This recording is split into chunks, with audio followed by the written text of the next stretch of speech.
Today we are going to be in Matthew chapter 14. Matthew chapter 14, and we're going to be looking at verses 22 through 36 today. Matthew 14, verses 22 through 36. This account is of Jesus walking on water and takes place right after the feeding of the 5,000. And I want us to learn 3 lessons from this encounter here today. Jesus walks on water. And the first lesson I want us to learn today is this: stay followers of Jesus. Stay followers of Jesus. Look at verse 22. It says, immediately Jesus made the disciples get into the boat and go on ahead of him to the other side while he dismissed the crowd.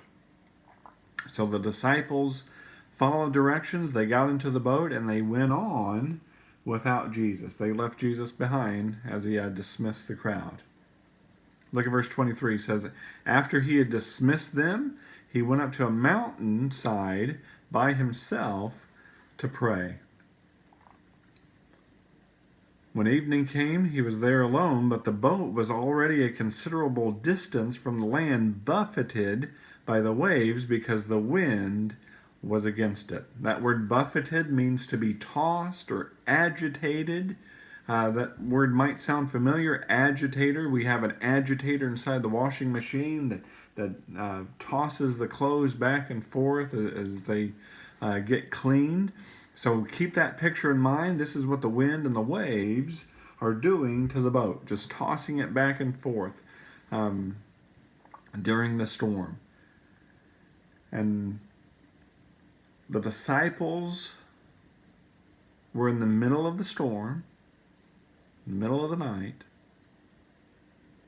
not because they disobeyed Jesus, but because they obeyed Jesus. I want us to get that. They followed Jesus' direction, got into the boat, sailed on without him, and find themselves in the middle of the storm, in the middle of the wind and waves, buffeting the boat, tossing the boat, because they obeyed Jesus. Now you might be in the middle of a storm right now, and it may be because you obeyed Jesus, not because you disobeyed, but because you obeyed, and you're right where Jesus wants you to be.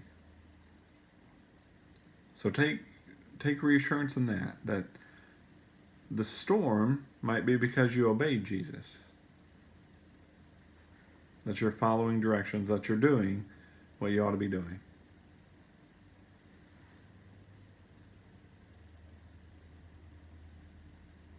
So I want us to see that first lesson, that we ought to stay followers of Jesus. Just follow his directions. Follow his directions. But there's also a second lesson in here I want us to see, and that is not only stay followers of Jesus, but also stay focused on Jesus. Stay focused on Jesus. Look at verse 25. It says, during the 4th watch of the night, Jesus went out to them walking on the lake. When the disciples saw him walking on the lake, they were terrified. It's a ghost, they said, and cried out in fear. Almost sounds like an episode of Scooby-Doo, doesn't it? Zoinks, it's a ghost, right? But they saw this figure coming towards them, and they were terrified. They said, it's a ghost. That word terrified means to agitate or trouble the mind with fear, or to terrify or put in consternation. Now, that's a big word we probably don't use every day, but English synonyms of the word consternation simply means alarm or worry or anxiety or dread. And I'm sure most of us, all of us, have experienced dread or anxiety or worry at some point, right? So now, not only do the disciples have to worry about the storm and being tossed and turned and agitated by the wind and the waves, but now they have to worry about the shadowy figure walking towards them. So double dose of worry, double dose of dread. How many of us have experienced that? A double dose of worry, double dose of dread. I'm sure most of us have. But look at verse 26. Matthew chapter 14, verse 26. When the disciples saw him walking on the lake, they were terrified. "It's a ghost," they said, and cried out in fear. That word cry just means to utter a cry. Now, this was no little whimper, no under your breath cry. This was a loud cry, so much so that Jesus could hear them crying. He could hear them crying out, because look at verse 27. It says this, "But Jesus immediately said to them, 'Take courage, it is I.'" Take courage, it is I. Now, that word "take courage" is in the present tense, and it's an imperative. That's a command. He says, "I command you, take courage." And that simply means to be confident, hopeful, to be bold, right? They were experiencing dread. They were terrified, probably felt hopeless. But Jesus says, take courage, be of hope, right? Be hopeful. Why should they be hopeful? Because look what else he says. It is I. That's why you can be hopeful, because it is I. That's all he had to say. He didn't give his name. He simply said, it is I. You know, when I call my family and they pick up the phone on the other end and they say hello, all I have to say is, it's me. And they know exactly who it is. They don't have to ask for identification or some other form to figure out who it is. No, all I have to say is, it's me. And they get it. Then they know exactly who it is. Same way here. Jesus says, it is I. So they recognize his voice. And John talks about recognizing Jesus' voice over in his gospel. He says, take courage, be hopeful, because it is I. It's me. It's me. Don't be afraid. Don't be afraid. And that phrase is also an imperative. He says, don't be afraid. Now, the disciples were terrified, and Jesus said the one thing that they needed to hear, and that is, don't be afraid. Do you realize that there are 365 fear nots in the Bible? One for each day of the year. And we need to hear that every single day. Don't be afraid, it is I. Take courage, be hopeful, because it is I. It's me. It's me. So hopefully we can learn that here today, as Jesus tells us to do that.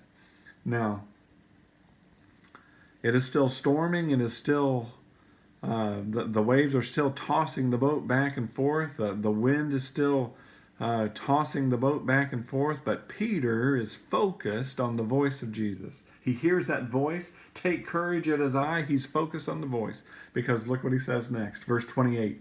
Lord, if it's you, Peter replied, tell me to come to you on the water. And that word if frequently is used as the word since.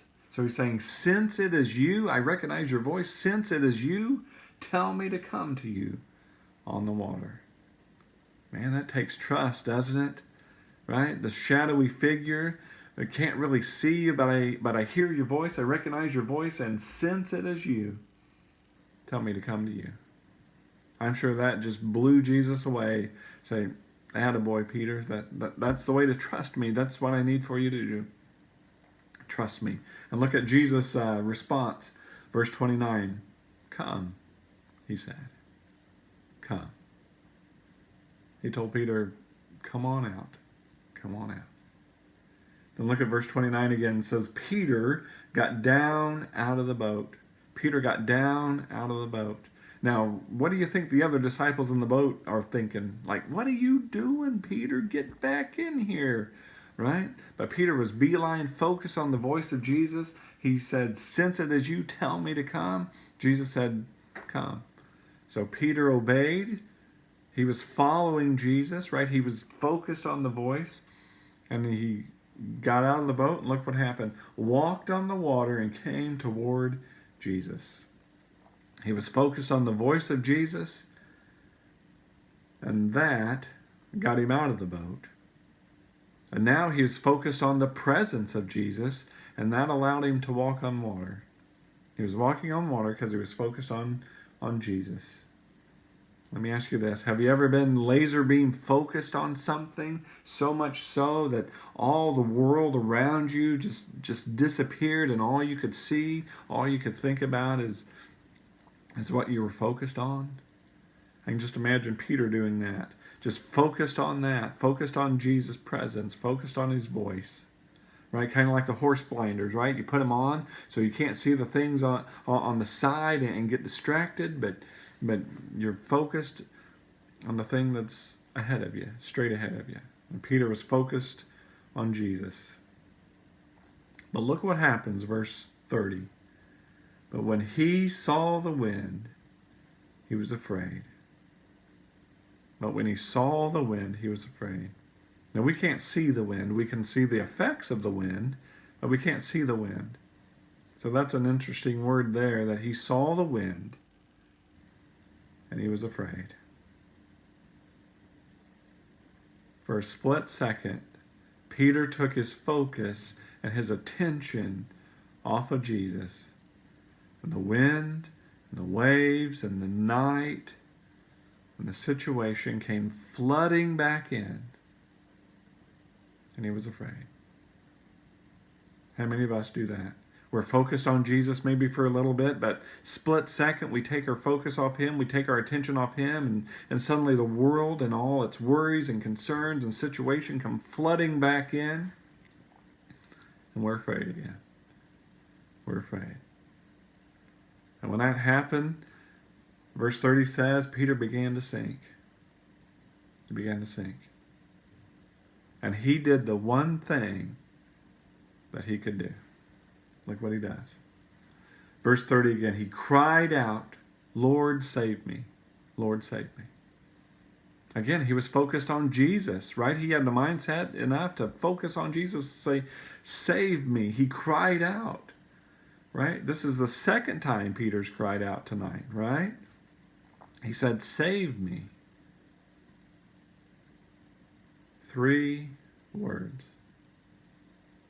3 short words. 3 one-syllable words. Lord, save me. These weren't big, long, churchy words. These weren't the these, thou, those. These were real words. These were right to the point words. And when we cry out to Jesus, we got to be real. We got to be real with him. At this moment, Peter was real with Jesus. He says, Lord, save me. Lord, save me. He got straight to the point. Do you realize that's how we are supposed to pray to Jesus, pray to God? Just be real with him. Sermon on the Mount, Jesus tells us how to pray. It's not about how many words you say. It's not about the length of the words you say. It's about being real. So when you cry out to Jesus, just be real. Just be real. Then look what happens, verse 31. Immediately, Jesus reached out his hand and caught him. Immediately. There's that word again. Immediately, he caught him. Jesus responded. He heard the cry and he responded. And look what he says. You of little faith, he said, why did you doubt? Why did you doubt? That word doubt means to doubt or to waver or to hesitate. Peter was walking on water because he trusted Jesus. He was beeline focused on Jesus. But for a split second, he wavered. For a split second, he hesitated. And he started to sink. I encourage you guys today not to hesitate, not to waver, even for a fraction, but stay beeline focused on Jesus.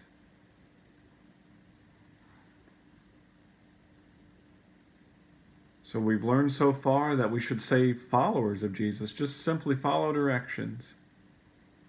We learn to stay focused on Jesus. No matter the situation, no matter what's going on, stay focused on him. Stay focused on his voice. Stay focused on his presence. Stay focused on him. And the third lesson today is stay fascinated by Jesus. Stay fascinated by Jesus.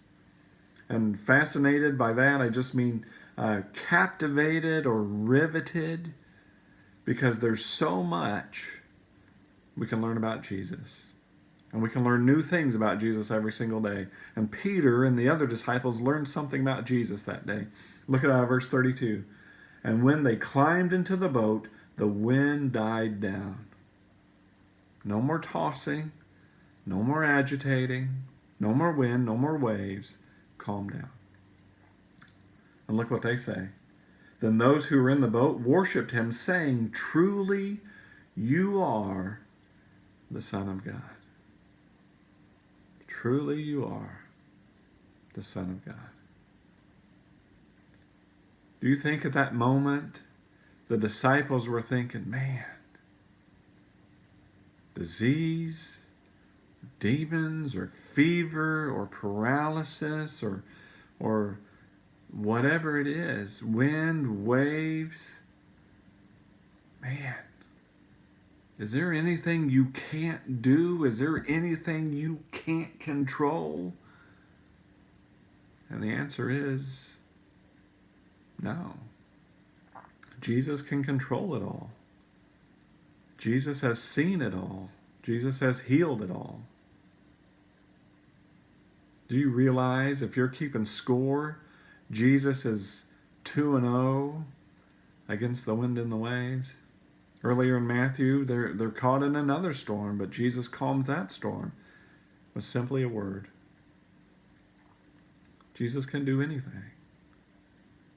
And when we truly have those moments that we're fascinated and learn something about him, that pulls us closer to him. And I'm sure that's what happened that day. Truly, you are the Son of God. And John writes in his gospel that's why the miracles were written down. He says, Jesus performed many other signs in the presence of his disciples, which are not recorded in this book.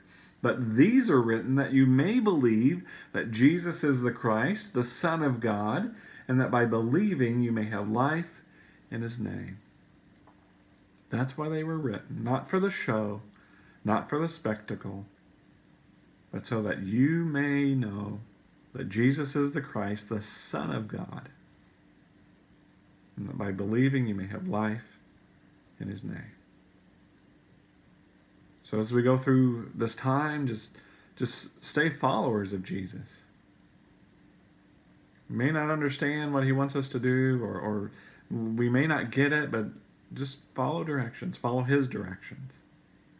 Stay focused on Jesus. Stay focused on his voice. Stay focused on his presence. And then stay fascinated by Jesus.